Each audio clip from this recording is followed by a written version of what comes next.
Bonjour à tous, encore une fois, c'est David Marran de IPNet Config. Comme je vous avais promis de faire une vidéo pour vous expliquer comment configurer le protocole de routage OSPF. Aujourd'hui, nous allons parler de OSPF, nous allons les configurer. Je vais vous expliquer comment fonctionne le OSPF et nous allons les configurer ensemble. Et à la fin de la vidéo, il y aura une partie que je réserve comme bonus. Là, je vais vous montrer comment, après avoir fait fonctionner OSPF dans votre entreprise, comment faire en sorte que euh, votre réseau soit à mesure de se connecter sur Internet à partir d'un seul routeur et OSPF va propager la route par défaut à tout le reste de routeurs de votre réseau. C'est pourquoi je vous demanderai de rester jusqu'à la fin de la vidéo et puis vous allez voir, je vais vous apprendre comment les faire et puis on va les configurer ensemble. Sans plus tarder, passons euh, sur le détail de OSPF. On parle du protocole de routage OSPF. En fait, pour mieux comprendre le protocole de routage OSPF, il nous faut d'abord comprendre c'est quoi un routage.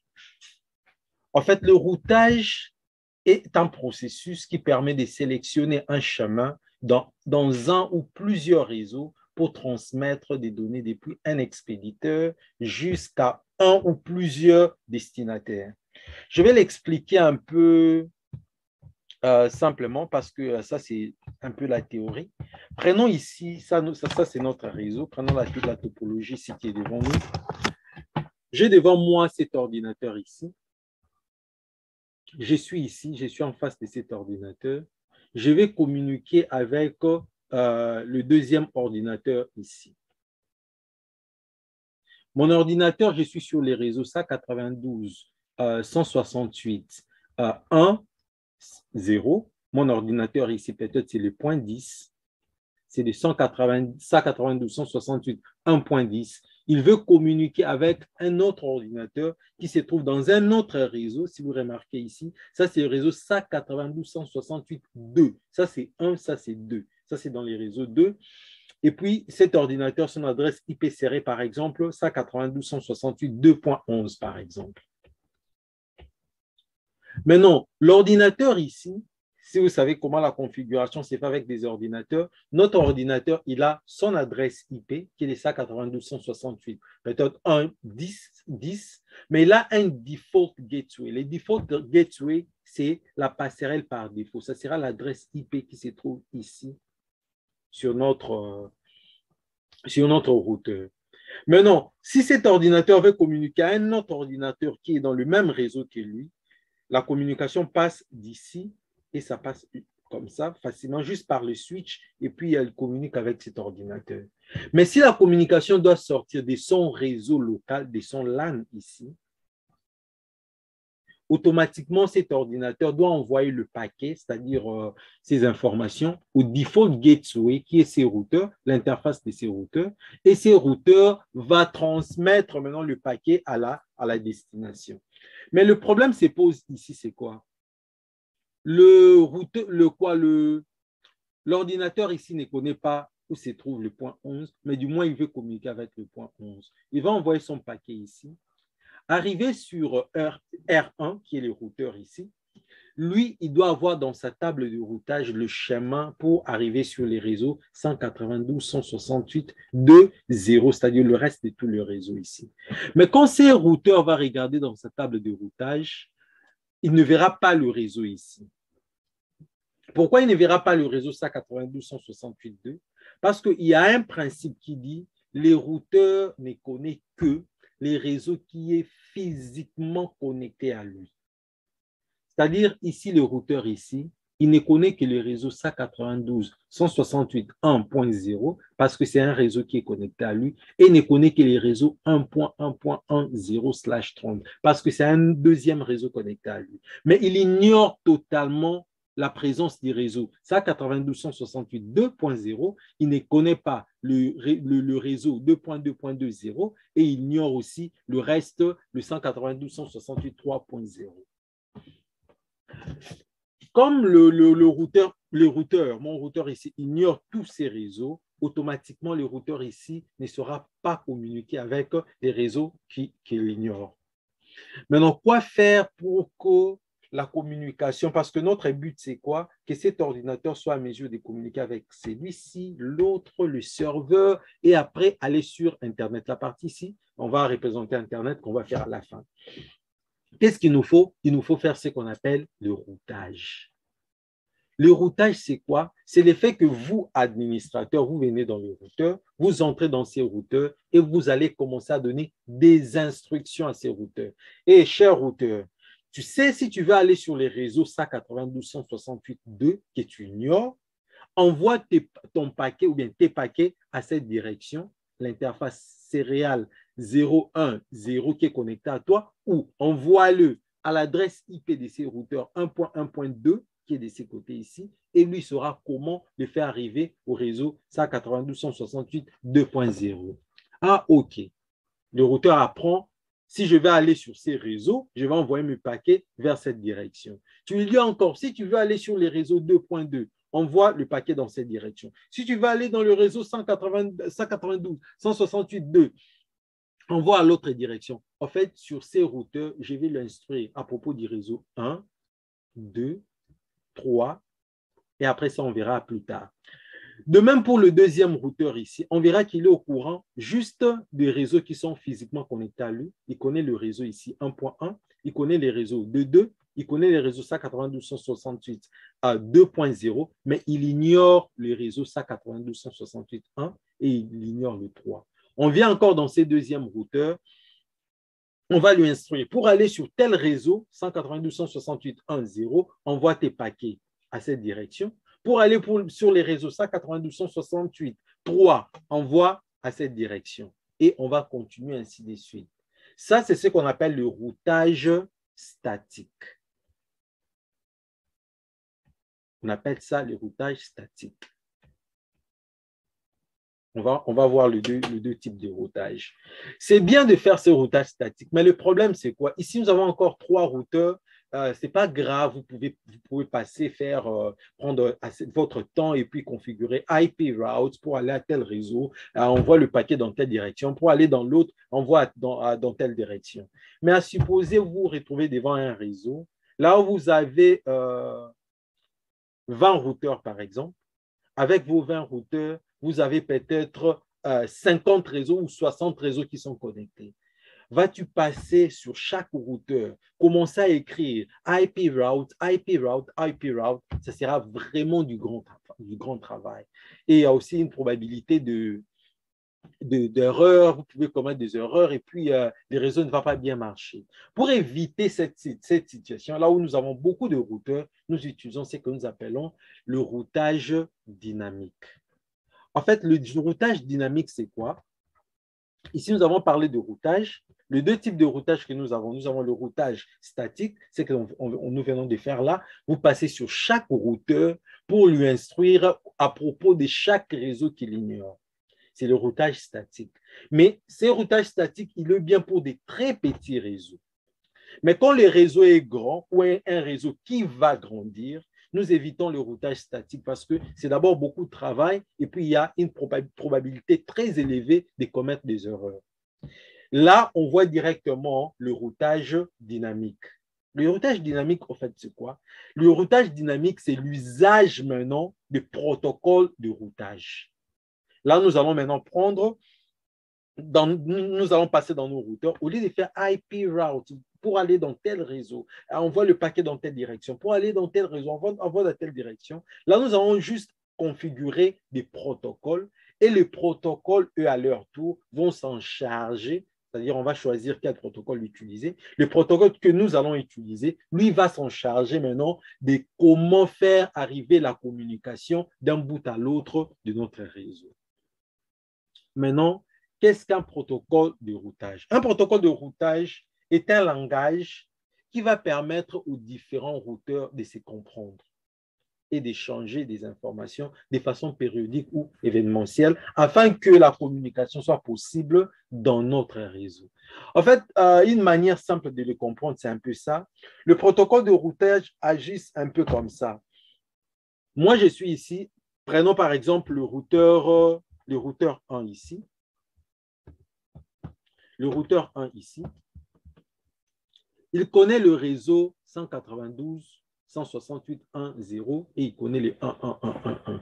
Mais le routeur 2 ici ignore les réseaux 192.1.0. Le routeur ici, une fois, je mets les protocoles, je configure les protocoles ici, je configure aussi le protocole ici. Qu'est-ce que c'est le routeur? Le routeur 1, il va commencer à crier. Hé, cher voisin, routeur, parce que d'abord, ils vont créer une relation de voisinage, les deux. Ils vont se faire de hello message, c'est comme le bonjour. Ah, bonjour, bonjour. Ah, moi, c'est le routeur 1, mon adresse IP, c'est tel. Ah, moi, c'est le routeur 2, mon adresse IP, c'est tel. Il va maintenant dire à l'autre, tu sais, moi, je suis connecté au réseau 192.168.1.0. Si tu as un paquet ou bien quelqu'un veut arriver au réseau 192.168.1, envoie-moi le paquet, je connais la destination. Le routeur ici va dire, ah, OK. C'est-à-dire, si quelqu'un veut aller sur le réseau 192.1.0, je vais envoyer le paquet vers mon voisin qui est à ma gauche. Et lui aussi va lui dire, ah, tu sais, moi aussi, je suis connecté au réseau 192.168.2.0 et je suis connecté au 2.2.2.0. S'il y a quelqu'un qui veut aller vers, envoie-moi le paquet. Lui va écrire aussi dans sa table de routage, ah, OK, pour aller sur 2.2.2 et pour aller sur 192.168.2, il faut envoyer le paquet vers le RD. C'est comme ça que tout le routeur, et ainsi de suite, cette logique, prenez-les pour tout le reste des routeurs, c'est ainsi que notre table de routage sera remplie dans chaque routeur. Et après, la communication sera possible sans l'intervention de commandes IP route pour aller à tel réseau, IP route pour aller au réseau X et envoie. Non, non, non. Ça sera automatiquement avec le protocole. Ça va se faire d'une manière dynamique, automatique par rapport à ce qu'on faisait manuellement avec le routage statique. Ici, nous avons parlé un peu de qu'est-ce qu'un protocole. Maintenant, nous avons les différents types de protocoles. Nous avons le protocole RIP, qui signifie Routing Information Protocol. Nous avons aussi le ERGIP, qui signifie Enhanced Interior Gateway Routing Protocol. Nous avons aussi le OSPF, qui est le Open Shortest Path First. Et puis, nous avons le BGP, qui est le Border Gateway Protocol. Mais maintenant, nous, ce qui nous intéresse aujourd'hui, les protocoles qui nous intéressent aujourd'hui, c'est le OSPF. Aujourd'hui, nous allons voir comment configurer le OSPF, mais nous allons parler de OSPF d'abord juste en une seule zone. Je dis pourquoi, je vais expliquer pourquoi je dis en une seule zone. Parce qu'avec OSPF, nous avons quoi? Avec OSPF, je vais partager le deuxième tableau.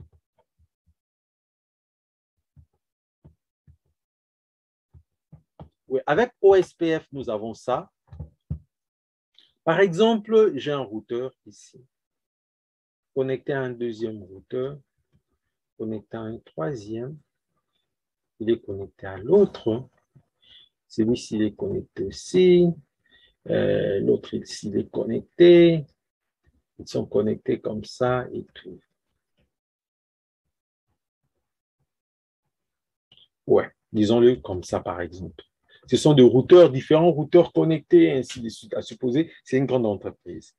Maintenant, qu'est-ce qui se passe? Le routeur ici, comme je configurer OSPF dans l'ensemble de mon réseau, le OSPF, c'est un type de routeur qu'on appelle en anglais, le OSPF, pardon, c'est un type de protocole qu'on appelle en anglais le Link State Protocol.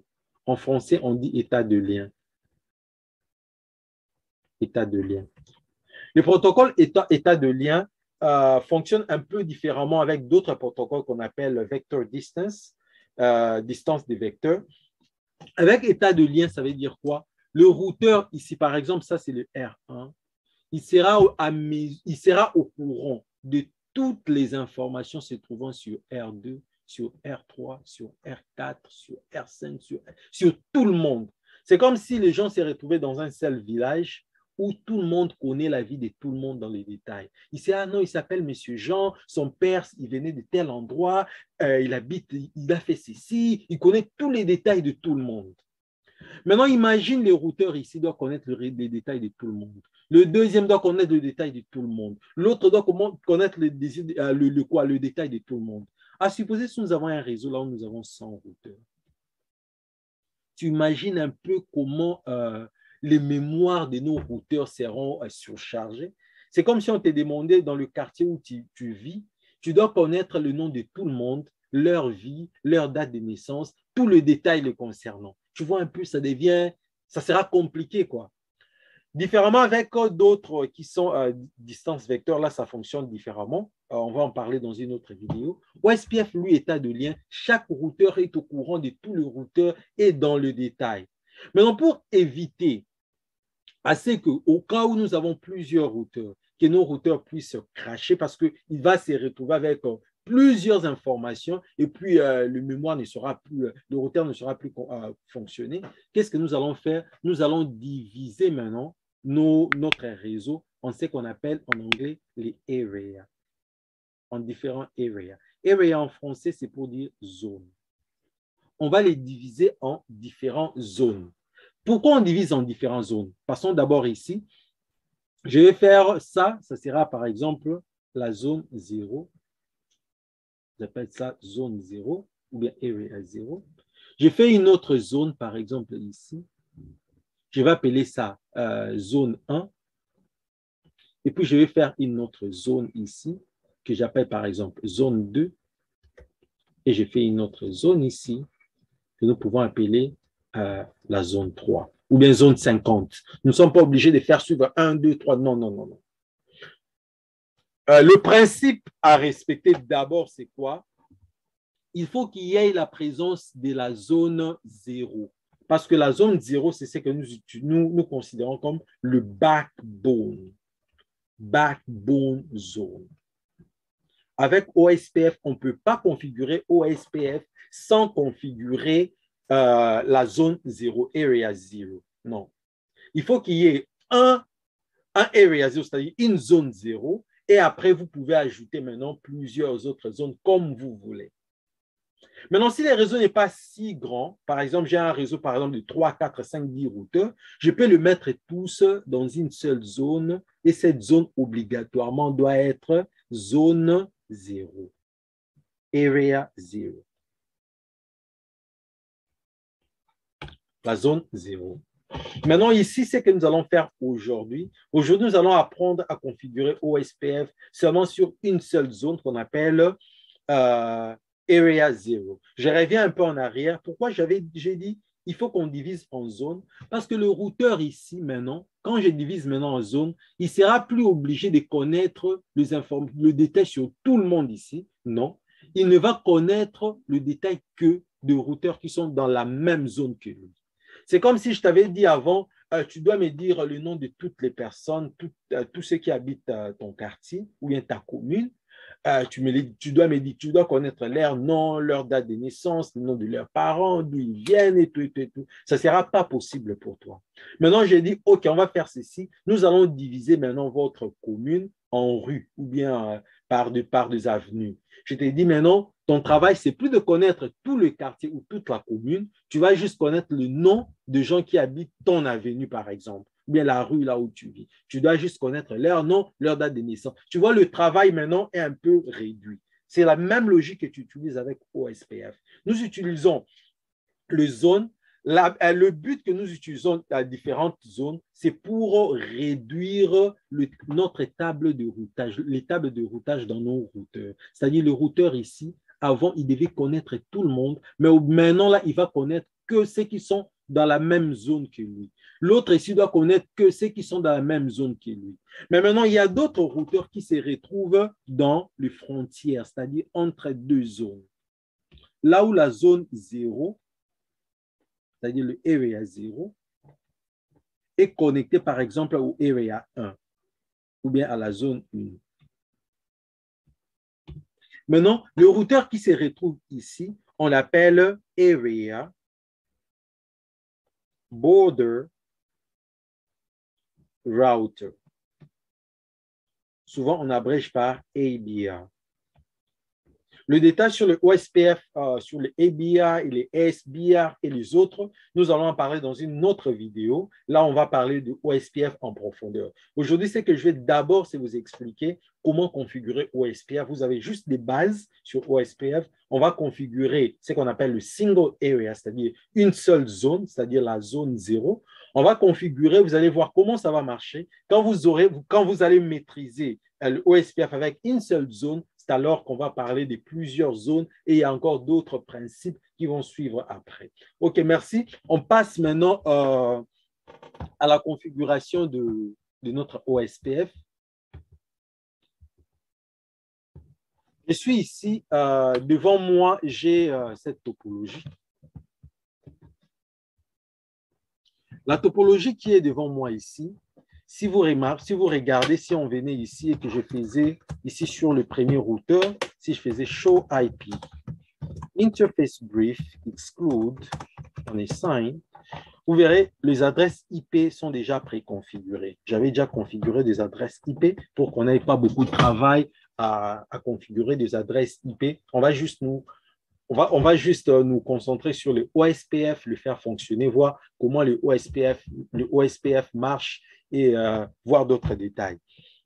Je viens ici, par exemple, si je regarde cet ordinateur, vous verrez aussi, il y a déjà les default gateway. Mais si j'essaie de pinguer, par exemple, l'ordinateur ici, son adresse IP, c'est le point 10. S'il essaie de pinguer, par exemple, le serveur ici, maintenant ici, là où il se trouve le serveur, c'est les 3.10, on va juste copier. Si je venais ici, à partir de cet ordinateur, et je faisais le ping vers le serveur, vous verrez que le ping ne passe pas. Il te dit Destination Host Unreachable. Pourquoi c'est unreachable? Parce que lui, il envoie le paquet vers son default gateway, mais le default gateway qui est sur ces routeurs, si nous faisons show IP route, vous verrez que ici, il n'y a pas un réseau qui s'appelle 192.168.3.0. Il ne connaît que le 1 et il ne connaît que le 192.168.1.0 et puis les réseaux 1.1.0 qui sont les deux réseaux connectés à lui. Maintenant, qu'est-ce que nous allons faire? Nous allons configurer OSPF sur tous ces routeurs de manière à ce que tout le monde soit à mesure de communiquer avec tout le monde. Passons à la configuration. Je viens ici pour configurer OSPF. Nous commençons sur le premier routeur. Nous allons sur le mode configuration. Je vais écrire routeur espace OSPF.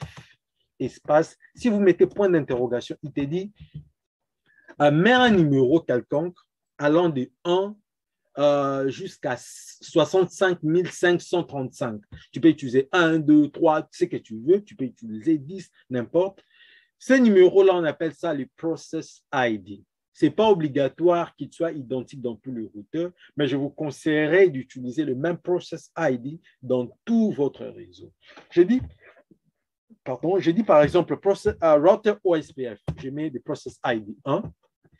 Et ce que je vais mettre maintenant, ça sera, je dis network.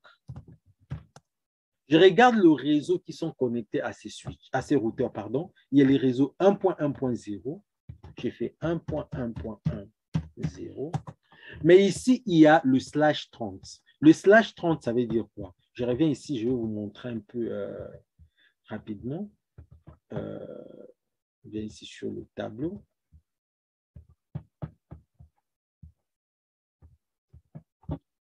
Avec OSPF, nous configurons routeur OSPF. Dans notre cas, nous avons utilisé le process ID 1. Et après, je vais faire network.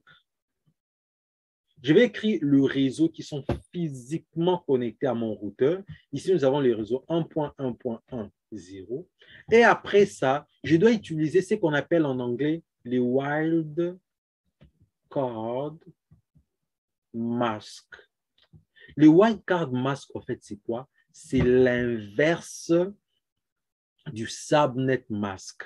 Quand j'avais configuré ces interfaces, cette interface ici avait l'adresse IP dans le réseau ici, le réseau 1.1.0, 255, 255, 255, 252. Le 255 3 fois et 252, c'est ce que nous appelons le /30. Je vais faire une autre vidéo là où je vais vous parler aussi de comment calculer ces slash et tout. Mais aujourd'hui, ce qui nous intéresse d'abord, on va parler de OSPF et de wildcard mask ici. Maintenant, ici, quand j'écris le réseau, le network ici, je dois ajouter les wildcard mask. Le wildcard mask, ça veut dire quoi? Je prends ça, je vais l'inverser. Mais comment je vais l'inverser? Pour l'inverser, il y a un calcul très simple. Tu viens ici au-dessus, tu ajoutes, faisons-le comme ça, pour mettre une autre couleur. Je viens ici, je vais mettre ici 255 au-dessus, 255 au-dessus, 255, 255 partout. Prenez 255 partout ici comme une formule. Tu vas le faire moins, oublions un peu ça, moins le masque que tu avais, le 255, 3 fois 252, et tu vas faire la soustraction. Ici, ça te donne 3. Ici, ça te donne 0, ça te donne 0, ça te donne 0. La réponse que tu as ici, c'est ce qu'on appelle le wildcard mask. C'est ça le wildcard mask de mon réseau ici. Je viens maintenant ici. Sur OSPF, je vais écrire 0.0.0.3 et puis je vais écrire area pour déterminer la zone. Je dis area 0. Comme je vous ai dit au début, aujourd'hui, on ne va configurer qu'un seul area, un single area OSPF.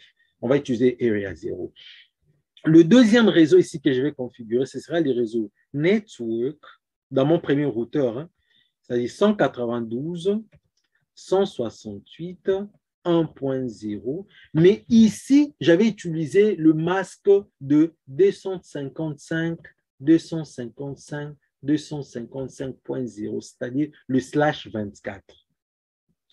Maintenant, comment je saurai son wildcard mask? La même formule. Je vais mettre 255 ici, 255 au-dessus, 255, 255. Quand j'ai fait la soustraction, j'aurai 255 ici 0, 0, 0. C'est alors je vais lui poser ici 0, 0, 3 fois 255 area 0.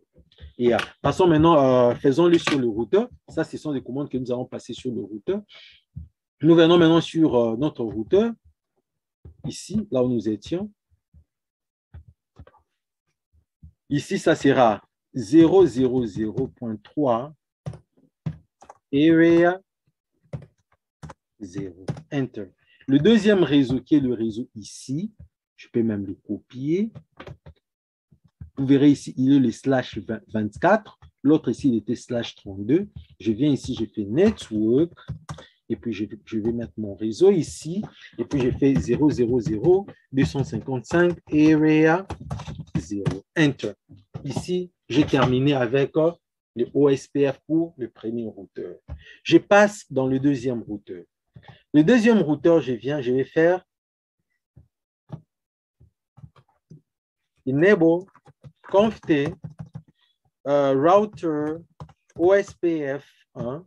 Je vais faire network. Je regarde le réseau qui sont physiquement connectés à lui. Il y a le réseau 1. J'ai fait 1.1.1, 0. C'est le slash 30. Ça sera 000.3 area 0. Le deuxième réseau, ça sera le réseau 2222. Faisons d'abord le deuxième ici. 192, 168, 2. 192, 168, 2, 0. Ici, c'est le slash 24. Ça nous fait 255. Et puis, j'ai fait area 0. Le troisième réseau, j'ai fait network. Le troisième réseau ici.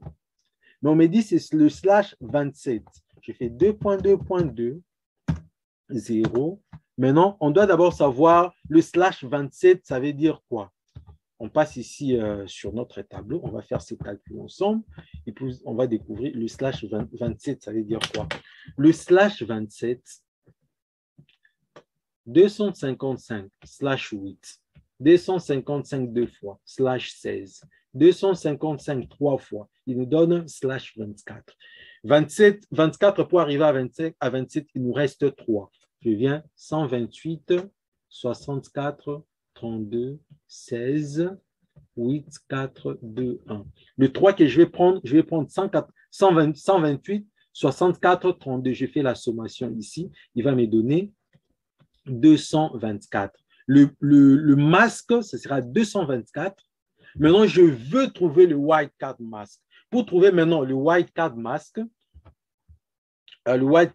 lui, il sera maintenant, je vais mettre le 255 au-dessus ici. 255, 255, 255, 255, et je vais calculer. Ici, je fais ici, ça me donne 2. Ici, pardon, 5 moins 4, il me fait 1. Et ici, j'ai 5 moins 2 qui me fait 3. Ouais, 31, je pense, je ne suis pas tort. 5 par 4, ça fait 1.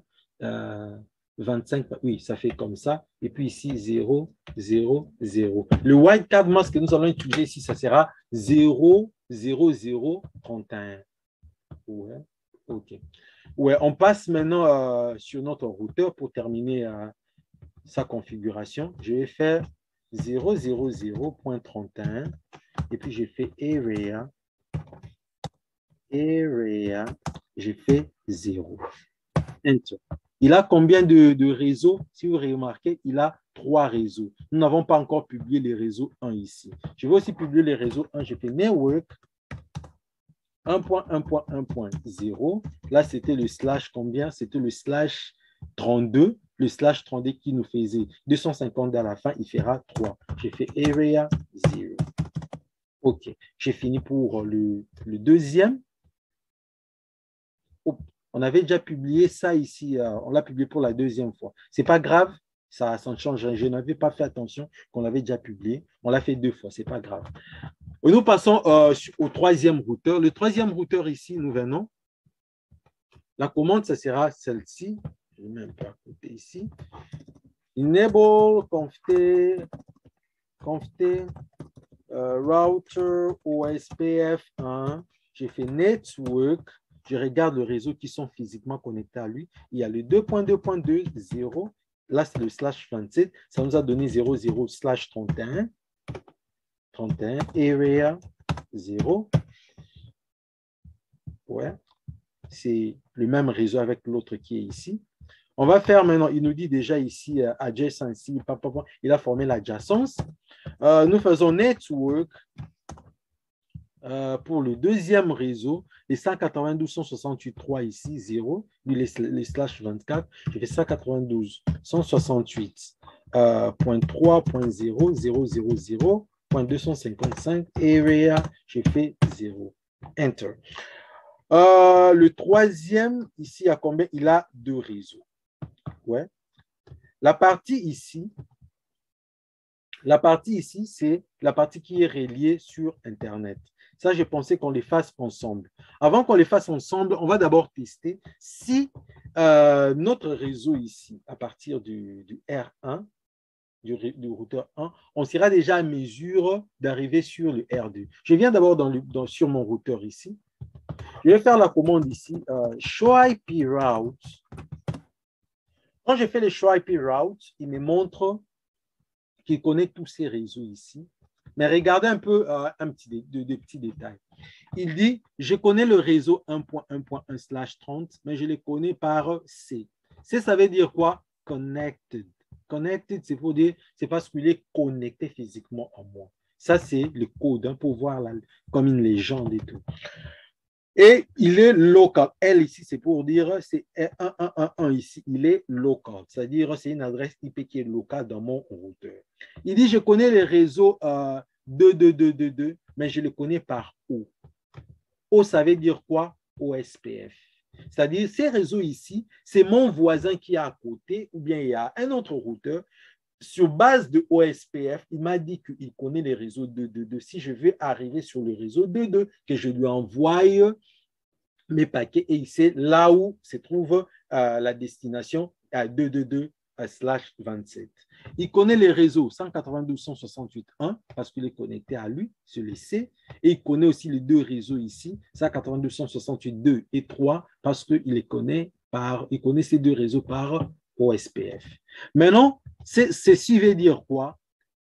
Comme mon routeur ici, qui est le default gateway de ces LAN, de ces réseaux, connaît tous les réseaux, automatiquement, moi, son ordinateur, j'essaierai à mesure de faire le ping vers n'importe quel ordinateur se trouvant sur notre réseau OSPF. Maintenant, je reviens ici dans mon ordinateur. On avait fait le premier ping vers le serveur ici, vers le serveur ici. 192.168.3.10, qui est le serveur ici. On n'avait pas pingé avant. Maintenant, on va essayer encore de les faire si on sera à mesure de pinguer. Si tout a été bien configuré, nous devons être à mesure de pinguer. Vous voyez, le ping passe. Regardez, il y a le ping qui passe, il y a la communication qui passe entre mon ordinateur et le serveur. Comme preuve, venons par exemple sur ce serveur ici. Je vais faire juste une petite modification. Ce n'est pas la leçon du jour. C'est juste pour vous montrer quelque chose rapidement. Je viens ici, je vais juste donner un nom à ces serveurs ici. Disons par exemple, on appelle ça Google. Je fais Save. Je viens maintenant ici. Je viens ici sur le browser de mon ordinateur. Si je fais ça 92.168.1, c'était 3 points. On va voir son adresse IP. Son adresse IP, c'est 3.10. 3.10. Je reviens ici. 3.10. Le nom du serveur, on avait donné, c'était serveur Google. Si on fait Enter, on doit entrer dans ces serveurs qui est Google. Enter, oui, nous entrons dans le serveur Google. C'est la preuve que nous sommes à mesure d'accéder à ces serveurs. Or, avant, on n'était pas à mesure. Mais quand nous avons configuré OSPF, maintenant la communication est sans problème d'un bout à l'autre de notre réseau. OK. On peut vérifier sur tous les autres, ça va passer normalement. Mais maintenant, le problème, c'est quoi? Ça, par exemple, disons ça, notre LAN ici, ça se trouve à Paris, par exemple.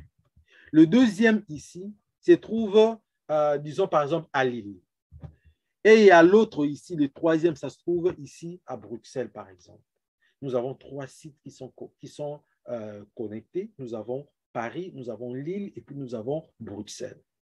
Mais Bruxelles est connecté avec le FAI ici, qui va représenter l'Internet. Le FAI, c'est pour des fournisseurs d'accès Internet. En anglais, on l'appelle ISP, Internet Service Provider. On va voir comment connecter notre réseau ici avec un service provider. On vient ici, on nous dit l'adresse IP que nous allons utiliser entre nous et le service provider. Ils ont dit que ça sera sur gig 00. J'ai fait interface gig 00. Gig 001, pardon. J'ai fait no shutdown. J'ai fait IP address. Ici, je mets 8888.1, 255.255.252 parce que c'est le /30. OK, je peux sauvegarder s'il le faut. Je viens ici du côté du FAI. Ça, c'est le travail que le fournisseur d'accès Internet fera de son côté. Mais ici, comme nous sommes en train de monter un laboratoire, nous sommes en train de le faire. Disons, par exemple, on va donner un nom à ça pour ne pas faire de confusion. On appelle ça FAI et je viens Interface Fast 0/1. J'ai dit No Switch Ports. D'abord, je vais mettre l'adresse IP, vous allez voir ce qui va se passer.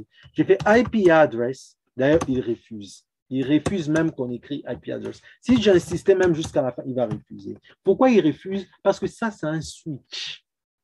C'est un switch de layer 3. Mais nous voulons du moins lui donner une adresse IP. Le switch de layer 3, c'est un switch, vous allez voir dans d'autres cours, je vais l'expliquer encore. Le switch de layer 3, en fait, c'est un switch qui vient avec un routeur incorporé. Mais pour que ce switch pour fonctionner en tant que routeur, tu dois lui donner une instruction. Ici, par exemple, sur cette interface, il refuse l'adresse IP parce qu'il s'est dit, moi, je suis le port du switch, je ne peux pas avoir une adresse IP. Maintenant, c'est à nous de lui dire no switch ports. Quand je lui dis no switch ports, en quelque sorte, ça veut dire, je lui dis quoi? Tu n'es plus une interface de switch, maintenant, agis comme une interface du routeur. Enter. Maintenant, il va accepter. Si j'ai fait IP address, vous voyez, il accepte. J'ai fait 8.8.8.2, 255, 255, 252. J'ai fait no shutdown. Pour être sûr, tout est. J'ai fait IP routing juste pour activer le routage, le routage dans ces switches. Maintenant, qu'est-ce qu'on va faire ici? De votre côté, du côté de l'entreprise, parce que la partie ici, c'est du côté entreprise, la partie dont vous gérez comme administrateur des réseaux, et la partie ici, c'est la partie du service provider, du fournisseur d'accès Internet. Là, ce sont eux qui gèrent aussi de leur côté. Ici, c'est que vous allez faire, parce que maintenant, là, si ici, je faisais un ping, do ping 8.8.8.8.2, qui est de l'autre côté, le ping va passer, le ping passe. Mais si on va imaginer maintenant derrière le FI, il y a tout un réseau, l'Internet qui est derrière, on va juste créer un loopback ici. Je fais un interface loopback 0, je donne une adresse IP adresse, disons 50.50.50, par exemple.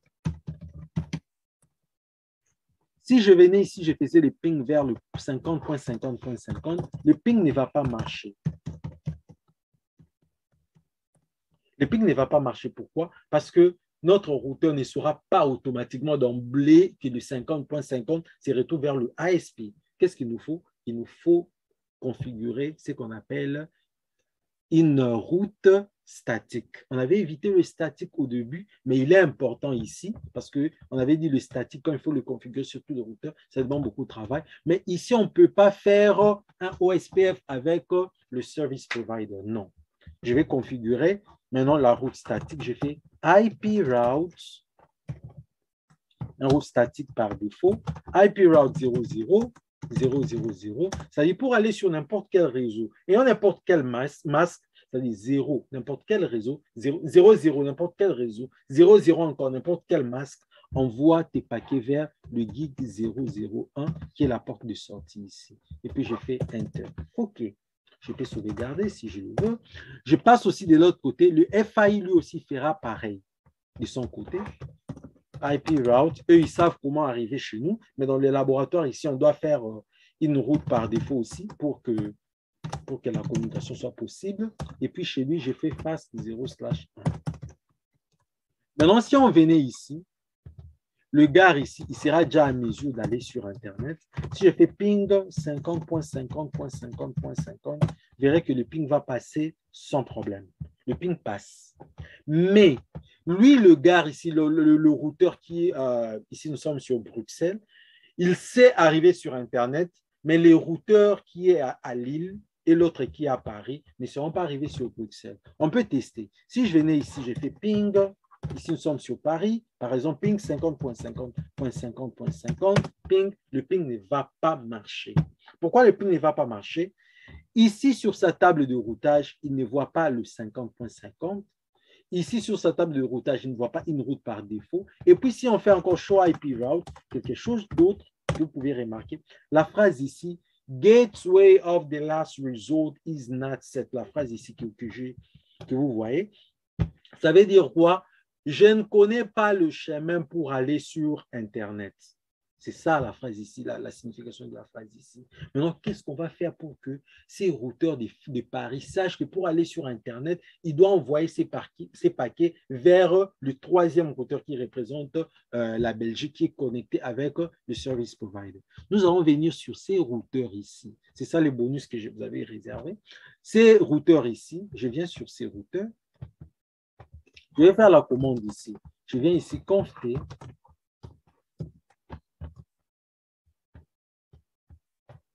Je vais cliquer. Je fais conft. Je vais faire routeur OSPF1. Je vais ajouter juste la commande ici. Default information originates. Enter.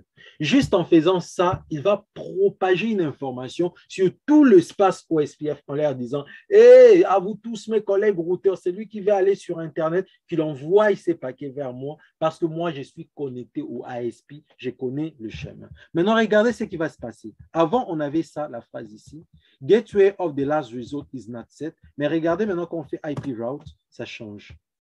Il vous montre qu'il connaît le gateway of the last result. Maintenant, faisons les pings vers l'Internet. 50.50.50 qui représente l'Internet, ça va passer sans problème. Le ping passe maintenant. Avant, le ping ne passait pas, mais maintenant, le ping passe. Et maintenant, si je venais même ici, cet ordinateur ici sera à mes yeux de pinguer l'Internet qui est représenté par le 50, pardon, 50.50.50.50. Enter. Le ping va passer sans problème. Voyons, le ping passe. Le ping passe normalement. OK, merci beaucoup. On va faire une récapitulation rapidement. On parle un peu rapidement de tout ce que nous avons vu comme théorie. Nous avons parlé de OSPF, nous avons vu c'est quoi un routage, c'est quoi le routage, parce que notre but c'était de comprendre c'est quoi le protocole de routage. Nous avons vu le routage, c'était le processus ici, comme je l'ai expliqué ici. Et puis nous avons vu il y avait deux types de routage. Il y avait le routage statique et puis le routage dynamique. Le routage statique, c'était le fait de créer IP route et ainsi de suite. Ça prenait du temps et puis il y avait des probabilités d'erreur. C'est pourquoi nous utilisons le routage dynamique. Et le routage dynamique, c'est l'usage du protocole. Et maintenant, avec le protocole, nous avons différents types de protocoles. Nous avons RIP, nous avons IRGAP et IRGAP en français, OSPF et puis nous avons BGP. Aujourd'hui, nous avons décidé de configurer OSPF. C'est ce que nous avons configuré. Et nous avons parlé que le OSPF fonctionne en zone. Aujourd'hui, nous avons étudié une seule zone qui est la zone 0. OK, merci beaucoup. Je pense que la vidéo a été intéressante pour tous ceux qui m'ont demandé OSPF. Si la vidéo a été vraiment intéressante pour vous, je vous demanderai de la partager, de liker la vidéo et puis de m'écrire vos commentaires pour que je sache à la prochaine quoi faire comme vidéo qui sera beaucoup plus intéressante pour vous. OK, merci beaucoup. Au revoir.